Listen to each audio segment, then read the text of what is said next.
So you could go and you could buy other property management companies, which we've certainly seen, but there's still a heck of a lot of scale to get to be able to become a Hilton, which still is a relatively small amount of the overall hospitality industry. And there are 7,000 locations compared to like 1,000 plus that we see at a Gray Star. It's an incredible amount of scale. Once you have that flag, that has a value to it. And that's really the issue that we're kind of getting at, right? Is how do we develop that value so that it's something that wants to stick with the property, so that when you are a buyer coming in of an asset, that you want to keep its website, its current setup, its technology, and not replace all those things with a new management company to come in. Okay, welcome to the Digital Dudes podcast. I'm David. I'm Reed. Reed, this conversation was with Grady when we were in California, and he had recently spoke about franchising. Actually, I was trying to think if it was exactly franchising or if he was going after a different angle, but effectively, I took it as franchising. Like, why is multifamily not more franchise-like? Yeah, and I don't know if he knew this. I think he did. There's just so many PMCs now, and I couldn't tell you whether it's all the same role or people in different positions, but with a similar vision. Meaning, is it the VP of marketing? Is it head of operations? Um, Whatever. But the Bonvoy, the Marriott Bonvoy, is referenced a lot in this industry now as like a huge opportunity. And so Grady, I think, also referenced that when he talked us through, like, I don't want to say his idea, but more like the question, why the heck isn't Yeah. franchising happening in this industry? Given that there's a clear adjacent vertical that's had, tons and tons of success with it. I mean, essentially that is the model in hotels. And so I thought it was, yeah, just really fun. Because at least for me, you and I, all the times that we've debated things around, we haven't covered that one. So it was a little bit new, but very easy to understand, and then became that much harder to explain why not. Mhm. And I think that's what I loved about the question is this just seems like such a no-brainer. I think we eventually got into like some of the capital concerns, and then the fact that a lot of these PMCs are so protective of their brands, even if they're ownership groups of like 5 to 7 properties, and could they all get on board with getting wed to something like a Marriott Bonvoy, Mhm. like in multifamily. But that was just speculative, like I don't think that the question has been posed enough. So super cool that he brought that to the podcast. Yeah, it's interesting. I didn't think of this when we were in conversation with him, but when you think about the folks that are owners of apartment buildings versus what is the more typical owner of a hotel or restaurant franchise, you have more of the um, folks that are like, pulling themselves up by their bootstraps that are like, they buy a Subway franchise or they start their, a Marriott location. So they're not typically coming from wealth, and they're like, okay, I want to be a business owner, but I want some of the systems in place and, draft off one of the brands versus apartments tends to be folks that have a lot of capital. And so there's more, they have more interest, I guess, in like hey, I've created this thing and I want this brand to be this, and that versus the other way around. So I wonder if there's something there as far as like who's attracted to investing in multifamily versus who's coming through and basically, you know, buying into a hotel, for example. That's a great Um, question, and that definitely could be part of it.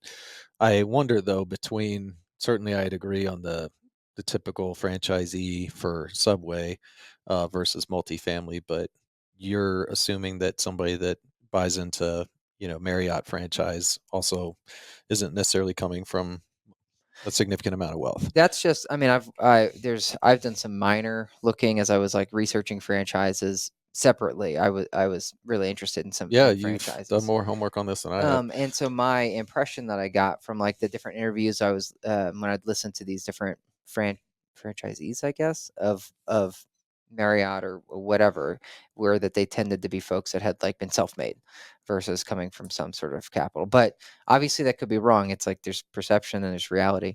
But I was going to ask you, sort of tied to this concept. I think Grady went a lot into the loyalty programs, Hmm. and for me, I have never been a big loyalty program person. is that something though that connects with you? Like, It connects big time. I okay. hit it off with Daniel Paulino from Bazzuto, but more when I say hit it off, he and I both eventually connected on the rewards part of it. But he was speaking more to the experience. So this was at MME. Um, and when we were talking, he was like, "It's an ecosystem. It's that simple." Like when you think about Marriott Bonvoy, they understand that better than anybody, or as well as any major brand. And so whenever I check in, it's a seamless experience. They call me by name. I know I'm getting the benefits as well. Like, but he wasn't spending as much time there, and that's when I asked him about that. I said, if you have two credit cards, or options, let's just say airline, you're talking hotels right now, but if you were choosing between Delta and United, and one of those you had, 50,000 points, and one of those you had 500, Mhm. does that affect which flight you're going to take? And he said 100%. Hmm. And I said, same thing with like cash back.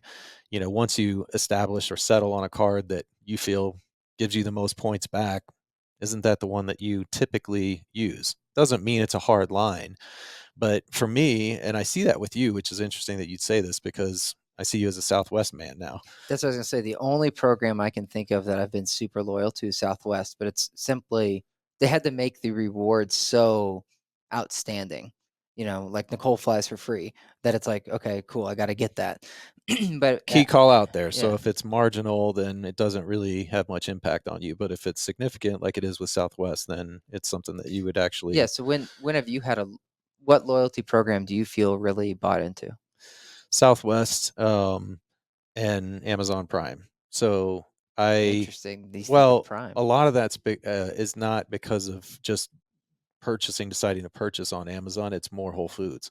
So that's how Mm, they've gotten me like more, I guess, committed or loyal because I also use my Prime card. So I have the credit card there and I get like kind of, they give you double points basically when, okay. you use the card and you get the Prime membership at a Whole Foods. So you Okay. get like discounts off of everything in the store pretty much. So do you actually get stuff that you have to then cash in? I can. Okay. So that's Well, I don't know with like Whole Foods, like meaning you get it's not just a discount off the ticket price. There's other stuff that comes with it, right. and you care about that. I appreciate it. Okay. I end up using it. Okay. Okay. I do. I don't think it's applicable like at Whole Foods, but I just keep adding more and more points. And so we're kind of almost over the spectrum or past the spectrum as far as like how much we use Amazon. But every time I check out, I have payment options Mm, and I always take a look at my points. mm. And it's just kind of an ongoing thing where I redeem them. And Interesting. I mean, Yeah. there's the smaller stuff that wouldn't necessarily impact everybody, but when we talk marginal, like that's relative, right? For Hmm. you versus somebody else. Hmm. So you have to think more the the everyday consumer, I'll say, or the everyday renter, Hmm. what would they be motivated by? I don't have the answer to that, but I do think that there's a real opportunity there. So I think if you get the rewards right, and a lot of that depends on, what can you cash it in, so to speak? How can you redeem those? The meaning, are they meaningful, et cetera, as well as the actual value itself, which is what you're talking about. I think it could be a game changer. And that's where, at least Paulino and I like kind of bonded on that. He was like, I totally get it. And he was also advocating, which I brought it up to you before. He's like, if an agency did that, that would be meaningful for me. Like the amount of money that we spend, if there was some component like that, that would absolutely have an impact on my decision. Yeah, I think I like your qualifier if you get it right.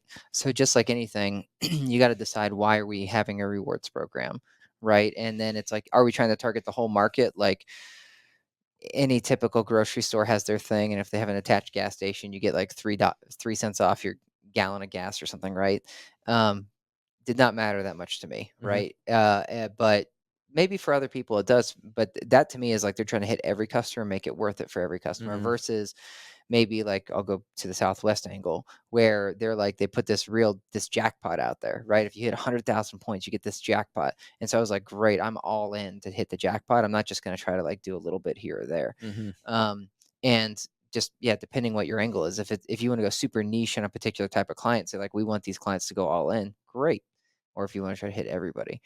Yeah, just generally speaking, for me personally, I don't like a lot of overhead, like administrative overhead. So even like the gas points, from the grocery store, to have to like type in the phone number, whatever, can feel like that's administrative overhead, right?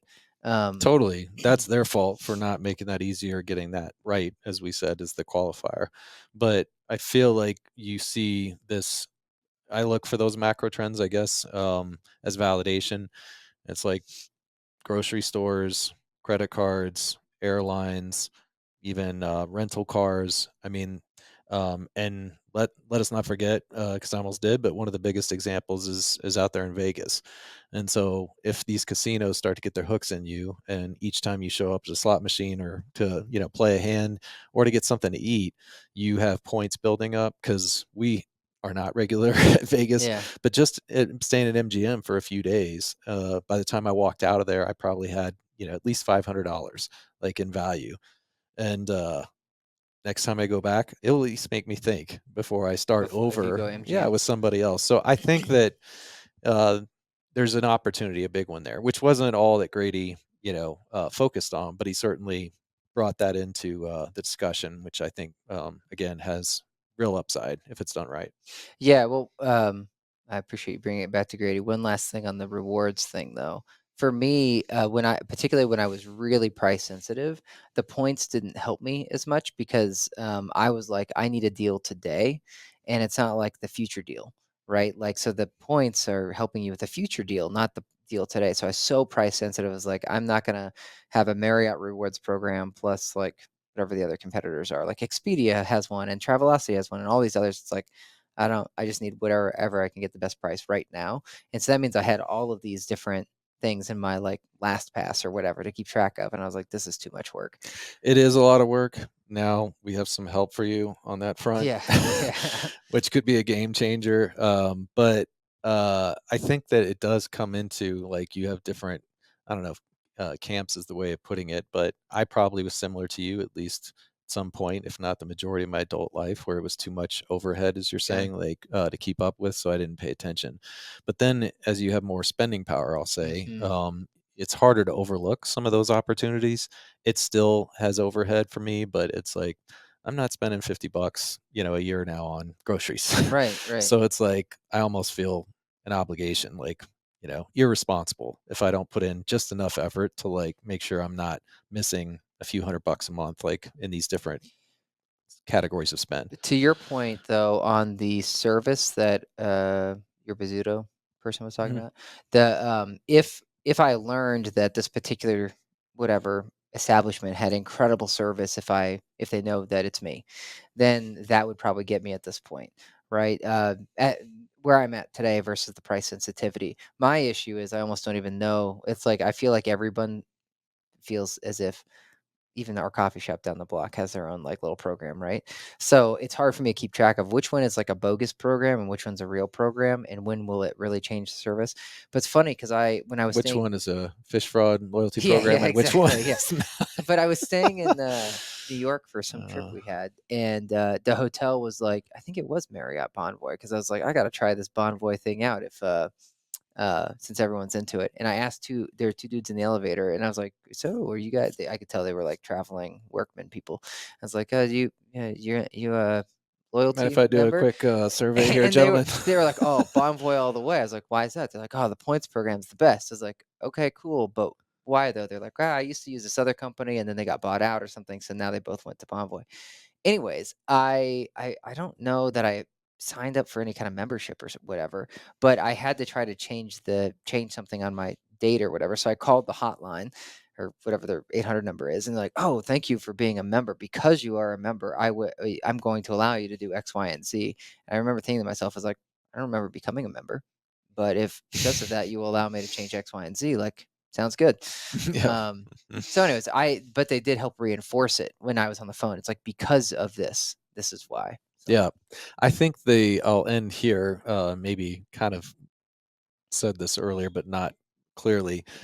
It, getting it right is the combination of experience plus, I'll say, value of the rewards themselves, seems to me.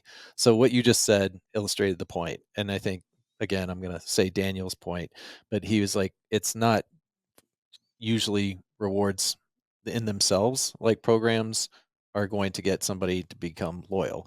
And probably more than points, but still not fully will you become loyal just because of a good experience. But if you are able to marry those together, where it's Mm-hmm. like you're able to make that change easily, plus you're also accruing meaningful points that you can actually, redeem for things that you see value in, now you got the multiplier.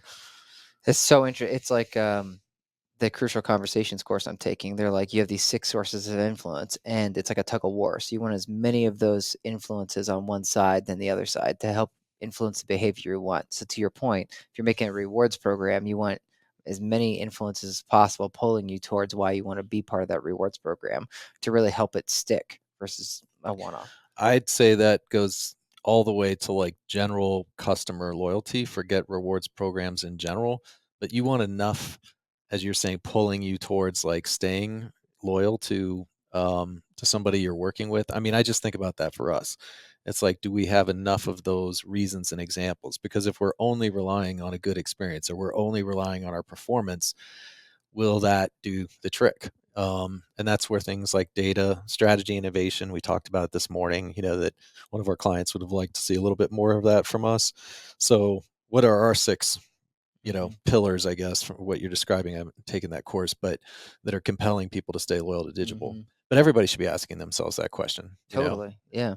Well, this is a fun conversation with Grady. I love that he is thinking about it, being vocal about it, putting energy into it because I think it's worth exploring.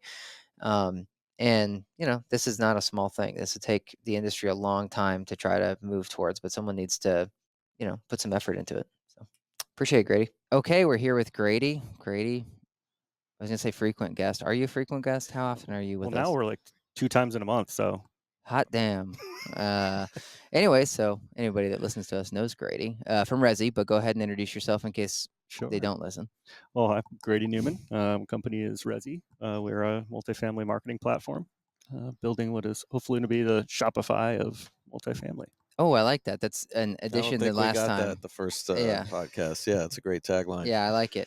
But today we're going to be talking about why isn't there an overarching brand in multifamily like other brands, like a Hyatt or a Hilton, or franchise like brands. Right? Is that what we're That's talking about? that's what All we're right. talking about. You Yeah, it was gave me a just smirk, so Well, this is on the heels of your session at AIM where you had a chance to talk about this and get into franchising. And it is a really interesting concept, because I think I was telling you offline when Dave and I came into this industry, we saw it that way. And that was what was really appealing to us. More so, coming in as a company trying to break through. It's like if you can just get to critical mass and knowing that each building is its own P&L, that you probably are going to have some longevity in the industry. And fortunately for us, it worked out that way. But what I hadn't heard is this idea of like actually franchising in the industry. And I think you make a great point, like kind of why not? It has so many similarities, and you just had said to hospitality. So yeah, why don't you, that's my tee up. sure. Tell us a little bit more about kind of the general thought of franchising and then how it relates, to the power of brand and marketing. Certainly. Well, I mean, I'll start there with the power of brand, and that's really kind of how I teed up the panel. Is I grew up a tennis player, traveled around to different cities every weekend playing tournaments, and it was important I find things that were routine. So we'd find a Japanese steakhouse in every city I go to, and I'd find a Subway that I'd go to, and that's what I Wait, needed for hold my. on. You go from Japanese steakhouse to Subway? Not in the My same kind of guy. day, but those No. were we'd have one meal at a Japanese steakhouse as sort of our celebratory place, and then I'd have With the hibachi grill. yeah, everywhere, every Yeah. city needed Yeah. one. Yeah. I'm all for it, man. And I can take down a Subway pretty quickly. So you and I pair up well. Wow. Maybe we'll have Absolutely. to play And yeah, doubles. need to have a big foot long, and that was a necessary thing, and having that consistency. Hold You know, on. What came before the tournament? Was the Subway sandwich like what fueled you, or was the the hibachi? Subway sandwich was what fueled me, and the hibachi was for either a rainy day or at the end of the tournament as a Okay. celebratory All right, fair enough. We can dinner. move on. But What's your you and go-to I, though? Is it a turkey or was it the Italian? Oh yeah, early days it was turkey with some mustard, and then graduated into the Italian later the on. Italians is my go-to. David knows that, but that's I'd no matter rather what not sandwich. eat before a run than have Subway and then go like perform. So I can understand that, but it all depends, and maybe I'm going to bring us back here to which franchise you're at, because some of those, the Italian is incredible, and others I'm never coming back to yeah, Subway. yeah. So Quality control. that's the concern, right? When you Yeah. franchise is my brand going to take a hit? I like the segue. Yeah. So, but your family was also involved in the property management, wasn't it? If I remember. Yeah.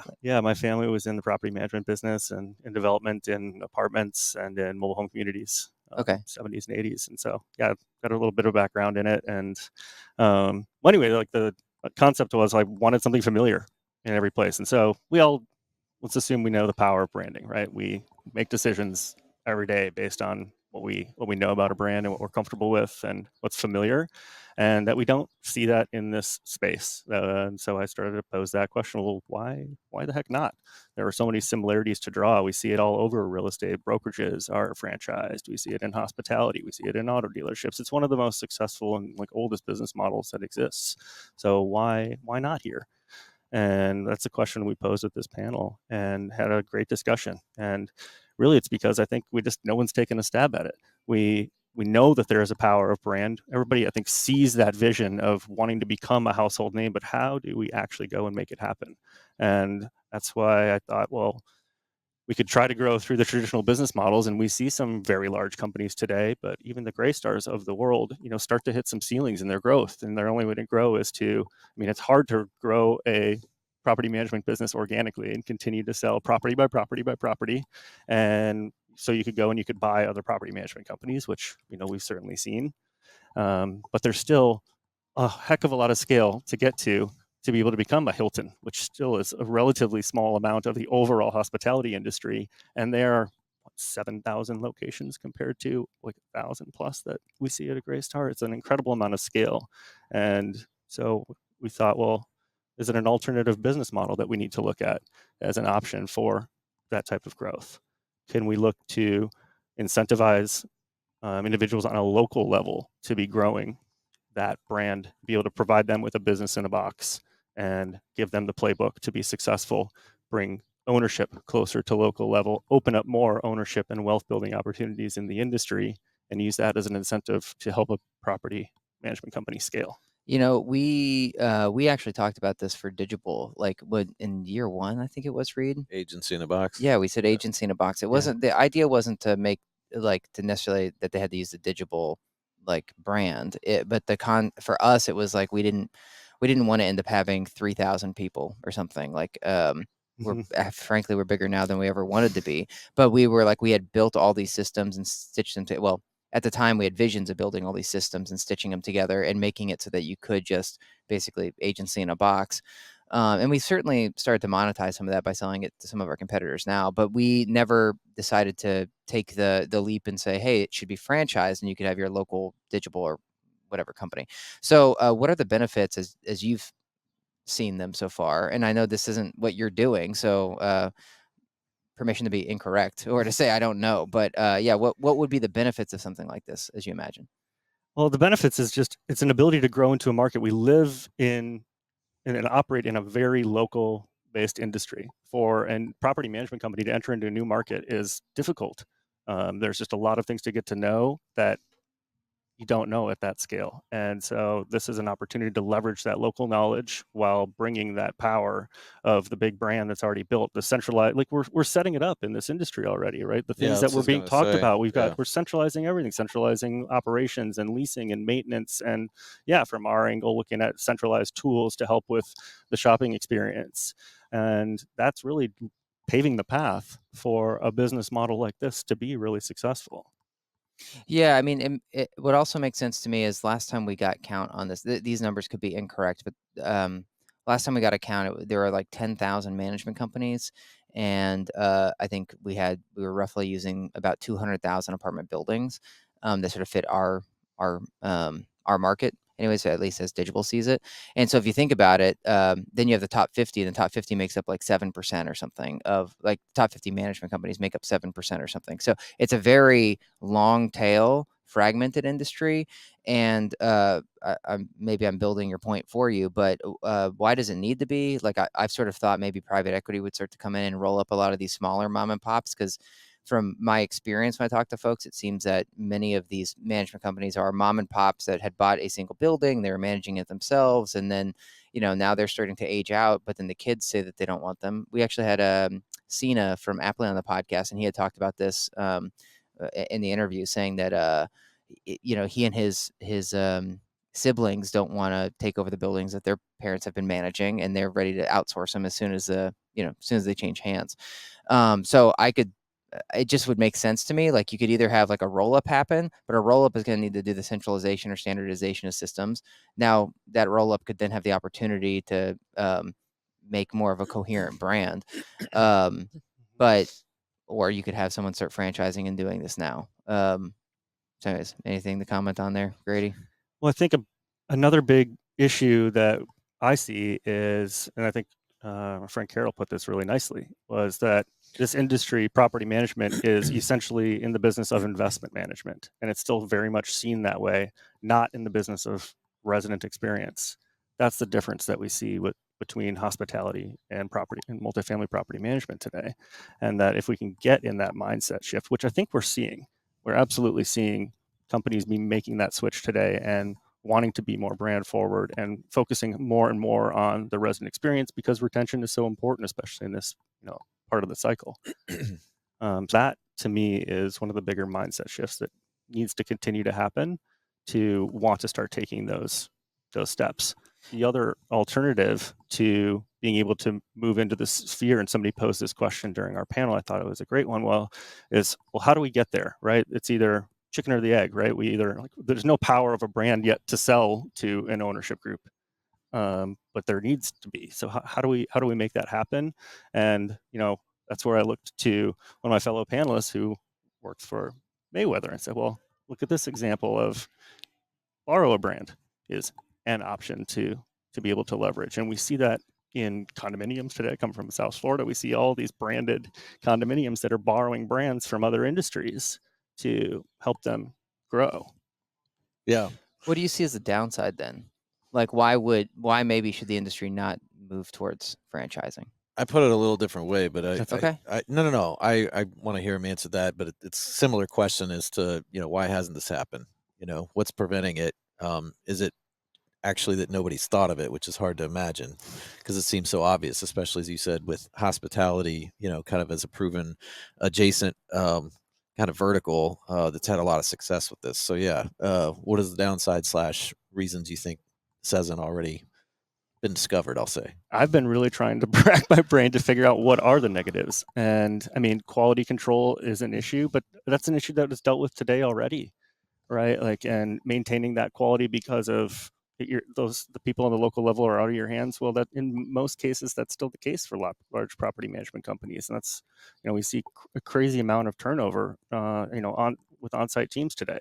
And my thought is that most of the things that this concept would bring actually start to solve some of those problems. When you bring ownership closer to the transaction, you're going to have people that care about it more. They're incentivized more. They're closer to the ceiling of their business than they are in a large property management industry. My assumption, saying, and I don't know this because I don't know the numbers as we were making the comparison to hospitality, was just the economics. Given, I was just saying, David, with property management, how slim the margins are, is there enough money to go around, for the franchise or versus franchisee?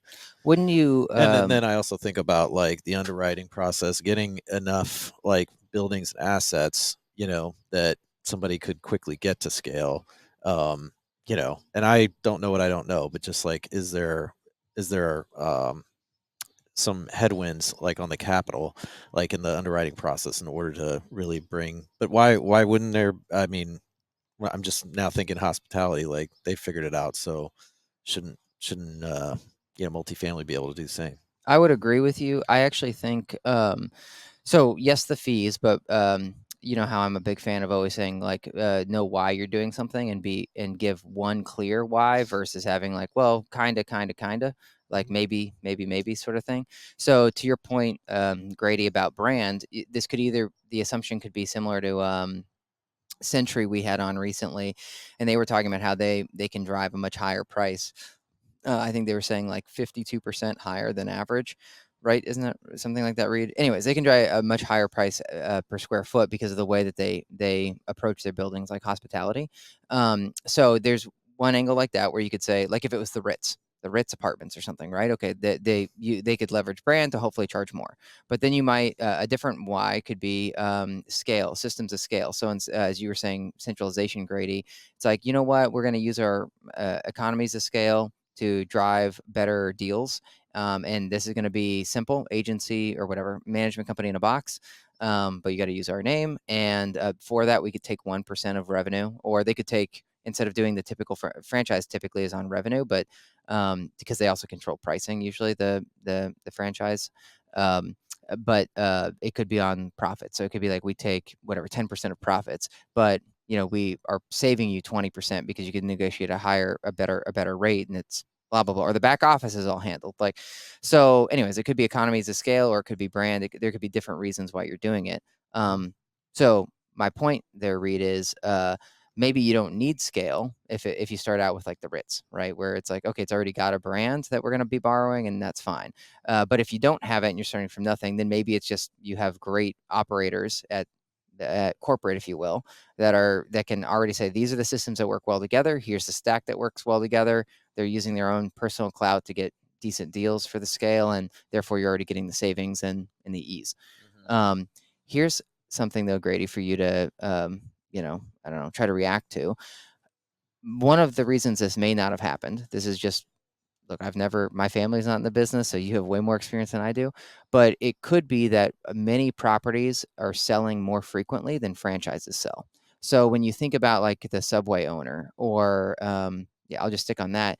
That's typically a family that owns the Subway, and then they will have it for a decade or more. That is different than this industry. Yes, there are properties that some families or owners hold on to for 10 years, but many times they eke out cash flow for a little while, but they want the transaction. Yep. So that they can then recoup their investment. So I could see that being one of the reasons this would be more challenged than maybe the typical franchise. Perhaps I'll also pose the question that certainly hotel assets sell all the time.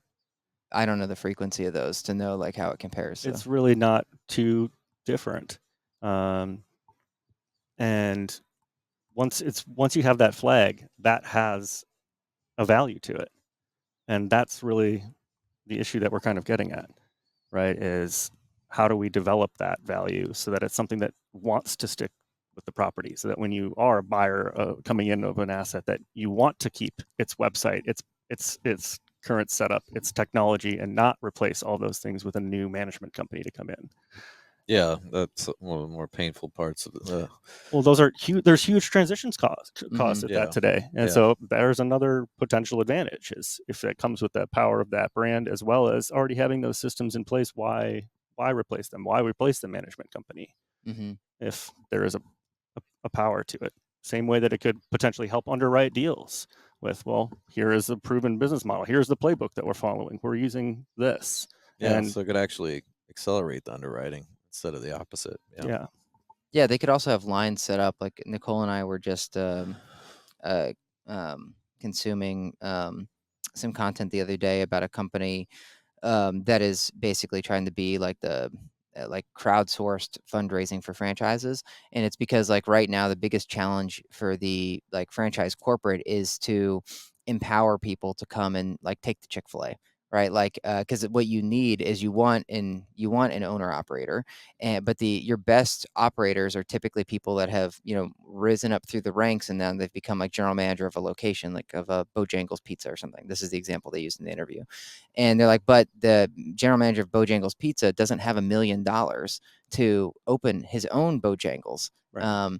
or her own Bojangles. And so they need to be able to provide funding so that you can take the best GMs and allow them to become business owners and basically partners, right, in the franchise. But that's not how it works today. So instead, you need to take someone that's already wealthy, that already has $1 million of liquid cash that can then get the funding to put into it. Say, yeah. So that I would see the same problem here, but I bet meaning, yeah, your best operators are people that have come up from within, but they may not have the capital to put It in at made me all. wonder what profile is the hotel franchisor, you know, just for the same reasons that you're saying. Like, Mhm. are they I don't want to say uber wealthy, but like, I don't know if you can speculate on that or know that, but this question of like, yeah, Mhm. does the franchisor, would they qualify, to, financially to be able to, run one of these things? Because you'd assume that's going to be a pretty like limited pool It versus like qualifying to like run a Subway. certainly. I mean, That it's a bigger industry, but that's why I think it's like the centralized operations are so important in that being a part of the deliverable in this. And I'm not knowledgeable enough about the hospitality to speak about the profile in particular. I have some of our clients who also own hotels and are the operators of those hotels under a franchise flag. And of course, they do that for the value of the loyalty programs and just the customers being able to come to them, and having that playbook. Yeah, I don't know that I could speak well enough to that Yeah, no profile. problem. I wonder what the percentage is in hospitality as far as the franchisors. When you use the Hilton is 7,000, it's like how many are owned and operated versus, It's like overwhelmingly. it's 90 Really? something percent that Wow. are Wow. franchised. Yeah. I didn't realize that. That's Yeah, amazing. that was like, I think, I had watched some like Business Insider video on that before, and you're right, it is mostly, and that was like, I think it's like 20 years ago or something that they started to make that transition. Mhm. But it was actually the Business Insider content had made the point that it was more about the rewards program, about why you would do it, because they said that in hotels there is a huge loyalty factor, which obviously we don't have in apartments yet, because there's no reason to. Also, you don't buy as frequently as you buy a hotel, right? So, like, if you're traveling all the time, it's funny because I was talking with Anthony from Brenson Group yesterday, and he was like, "I was all for Hilton.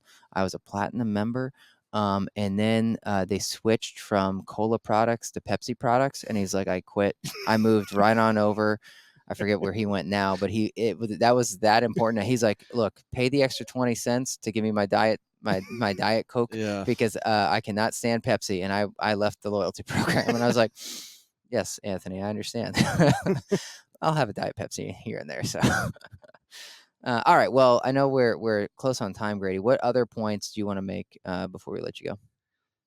Just that I think that this is something worth potentially pursuing, and that I'd love to see property management groups that exist today, both at a large and a small scale, look at this as an opportunity for growth, as an alternative method for sale, and that there is a long way to go. It is like chicken or the egg. How do we develop that brand power?